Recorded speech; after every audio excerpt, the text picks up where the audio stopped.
শতরূপে সারদা বই থেকে পাঠ, বিষয় সংঘজননী, স্বামী লোকেশ্বরানন্দ।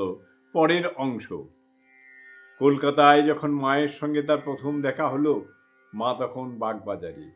পুত্র গর্বে মা ও গৌরবান্বিত।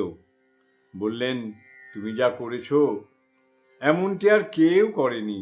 স্বামীজি সঙ্গে সঙ্গে জানিয়ে দিলেন, এ মহিমা সম্পূর্ণ তাঁরই, শ্রী মায়ের। তিনি যদি কিছু করতে পেরে থাকেন, তা তাঁরই শ্রী মায়েরই কৃপাতে সম্ভব হয়েছে। স্বামীজি বলেছিলেন, মায়ের আশীর্বাদ নিয়ে আমি আমেরিকায় গিয়েছিলাম।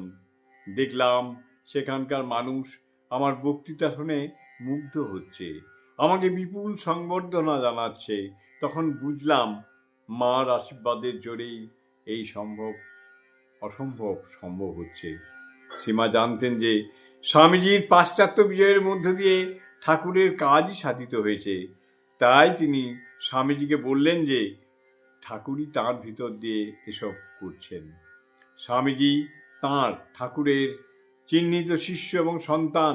জানা যায় স্বামীজি সেদিন মায়ের কাছে আশীর্বাদ ভিক্ষা করেছিলেন, যাতে রামকৃষ্ণ সংঘকে তিনি একটি স্থায়ী ভিত্তির উপর স্থাপন করতে পারেন। মা স্বামীজিকে সেই আশীর্বাদ করেছিলেন, বলেছিলেন যে ঠাকুরও চিরেই তাঁর মনোবাসনা পূর্ণ করবেন। সংঘজননীর আশীর্বাদ অচিরেই ফলপ্রসূ হয়েছিল। জয় মা, জয় মা। জননীং শারদাং দেবীং রামকৃষ্ণং জগদ্গুরুং পাদ পদ্মে তয়ো শ্রিত্বা প্রণমামি মুহুর্মুহুঃ। প্রণমামি মুহুর্মুহুঃ।